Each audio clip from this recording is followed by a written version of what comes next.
Hello, my name is Wes Dawson. Welcome back to Gabagool, Nate, part 2 of our engaging documentary series, On the Road Again.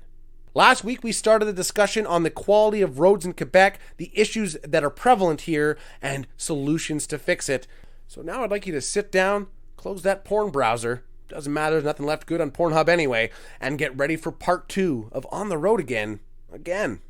So we will just be dropping in where we left off from last week's episode. So if you're not sure what we're talking about, hey buddy, scroll back a bit there and click on episode 62, okay?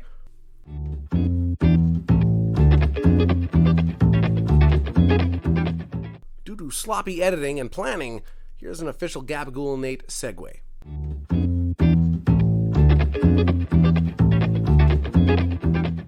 So the nation of Quebec has this wonderful strategy for road repairs called Va donc chier. For those who don't speak French, basically it's translated to go take a shit, but I think a proper interpretation is go fuck yourselves. Like, more than often, they'll run 3 lanes of traffic into each other, and instead of finding a way to actually merge this traffic together, they just stop painting the lines and figure, well, you'll figure it out, go fuck yourselves. Or they'll run detours into nowhere. It's up to you to figure out what to do. God forbid you haven't lived here for 30 years and you don't speak French trying to make sense of any of these parking signs. My God, do I pity those poor souls. And one thing you'll notice in these construction sites are yellow lights on vehicles. Construction workers fucking love these things. It's crazy. It's like police officers with spent shell casings. It's crazy how they use these things as like trophies. You know, the only ones who are supposed to have these lights on their trucks, they don't fucking need them. If you need a small flashing yellow light to notice a 10-foot tall, 3-ton dump truck or snowplow, you kind of deserve to get hit by it. Now, these yellow lights are not intended for anybody who's even vaguely linked to the construction industry. You know, it's not because Régent has a yellow light in his truck he can drive like an asshole. He can drive like that because we're in Quebec. Nothing to do with your job. So before we move on to some other segments, I would like to touch on our expert panel for this week. So I've lined up someone who's been working in the Quebec road industry for years and can answer all the questions that we've been asking, like, what the fuck is going on? So let's give them a dial.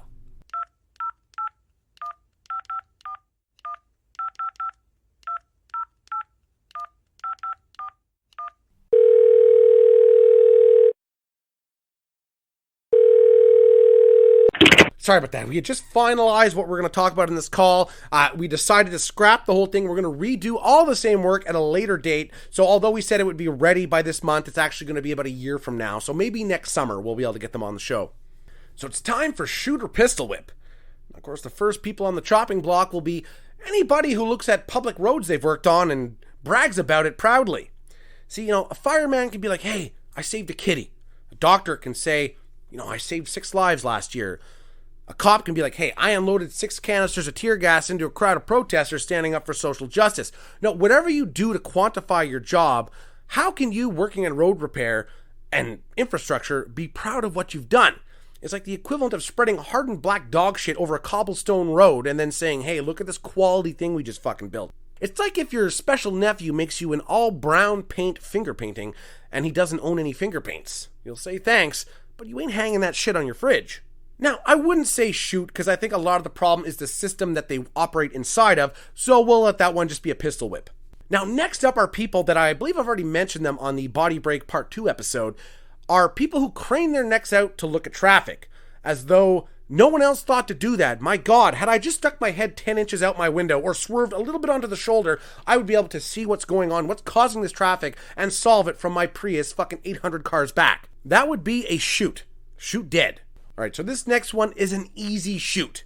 Anybody who bikes around with their children behind them in a fucking polyester tent on wheels, relying on, I have the right of way, you should be shot dead.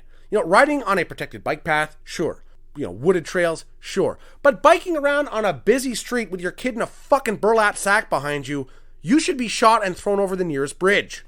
Another easy shoot is tailgaters in traffic. Hey buddy, I'm sorry, I'd advance a little bit further if I could, except for this, never-ending line of cars fading into the horizon.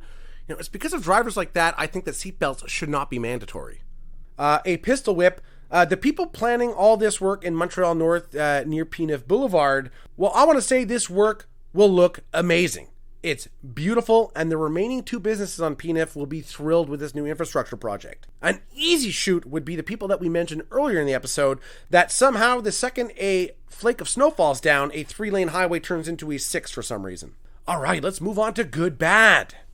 The new Metro line development. And no, I'm not talking about the grocery stores. In Quebec, Metro lines are our underground subway systems. The bad is supporting this tired, old, archaic transportation of the patriarchy. I think we should remove all the Metro cars and have them replaced by bike paths. No cars in Montreal for 2022. That's what will save our city. Accessibility and safety for all modes of transport.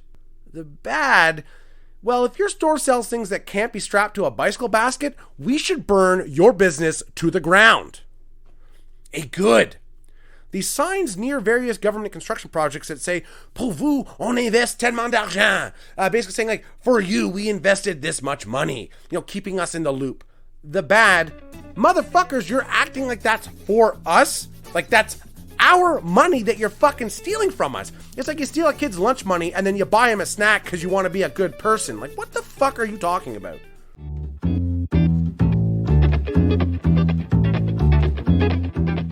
Here's an official Gabagool and 8 segue.